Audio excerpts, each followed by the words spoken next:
Après plus de 30 ans de mariage, il commença à remarquer quelque chose d'étrange. Il avait l'impression que sa femme n'entendait plus aussi bien qu'avant. Mais il ne voulait pas faire d'histoire, ni la blesser.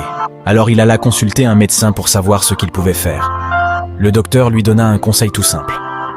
Pose-lui une question à environ 15 mètres de distance. Si elle ne répond pas, approche-toi un peu et repose la même question. Cela te permettra de savoir si elle a réellement un problème d'audition. Le soir même, en rentrant du travail, il vit sa femme en train de cuisiner. Depuis le salon, à bonne distance, il demanda « Chérie, qu'est-ce qu'on mange ce soir ?» Silence. Il fit quelques pas en avant, puis répéta « Qu'est-ce qu'on a prévu pour le dîner ?» Toujours rien. Plus près encore, il dit doucement « Mon amour, tu prépares quoi ?» Silence total. À quelques mètres seulement. « Qu'as-tu cuisiné, mon cœur ?» Rien. Finalement, juste derrière elle, tout doucement. « Ma chérie, qu'est-ce qu'on mange ce soir ?» Et là, elle se retourne, visiblement agacée, et lui lance « Je t'ai déjà dit 5 fois, du poulet. » C'est à ce moment-là qu'il comprit. Ce n'était pas elle qui avait un problème. C'était lui. Morale de l'histoire. Avant de penser que l'autre a tort, demande-toi si ce n'est pas toi qui as quelque chose à corriger. Parfois, la vraie surdité, c'est de ne pas vouloir entendre. Les avocats ne devraient jamais poser une question à une grand-mère s'ils ne sont pas prêts pour la réponse. Lors d'un procès dans un petit village, l'avocat de l'accusation appela à la barre son premier témoin, une femme âgée.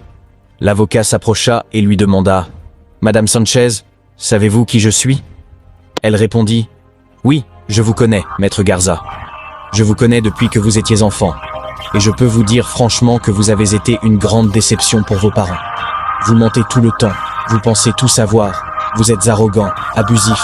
Vous trompez votre épouse et pire que tout, vous manipulez les gens. Vous vous croyez supérieur alors que vous n'êtes personne. Bien sûr que je sais qui vous êtes. » L'avocat resta figé, ne sachant plus quoi faire. Pointant le fond de la salle, il demanda à Madame Sanchez « Connaissez-vous l'avocat de la défense ?» Elle répondit de nouveau « Bien sûr, je connais aussi Maître Sanchez depuis qu'il était petit. C'est un fainéant, un peu efféminé, et il a un sérieux problème avec l'alcool. Il est incapable d'avoir une relation normale avec qui que ce soit, et c'est le pire procureur de l'État. Sans oublier qu'il a trompé sa femme avec 3 péronnelles différentes. L'une d'elles était la vôtre, d'ailleurs. Vous vous souvenez? Bien sûr que je le connais. Sa mère n'est pas fière de lui non plus. » L'avocat de la défense manqua de s'écrouler. Alors le juge appela les 2 avocats à s'approcher de lui et leur dit « Si l'un de vous deux, bande d'abrutis d'incapables, demande à cette vieille peau si elle me connaît, je vous envoie tous les 2 sur la chaise électrique. » Le paradoxe de l'âne de Buridan. Ce n'est pas une blague mais une histoire qui fait réfléchir.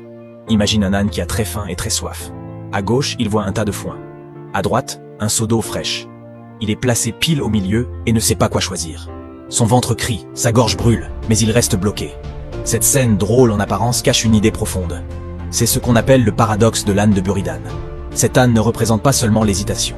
Il montre que trop réfléchir peut nous empêcher d'agir. Voilà le piège. En cherchant la meilleure décision, il n'en prend aucune. Il compare, hésite, attend jusqu'à ce qu'il soit trop tard. Résultat, il meurt de faim et de soif, alors qu'il avait tout à portée de main. Mais pose-toi la question, est-ce que ça ne t'est jamais arrivé? Pas entre de l'eau et du foin, bien sûr, mais entre 2 choix importants. 2 emplois, 2 projets, 2 chemins à prendre, ou même 2 parfums de glace.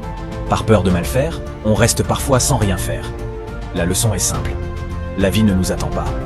Mieux vaut avancer avec une décision imparfaite que de rester immobile.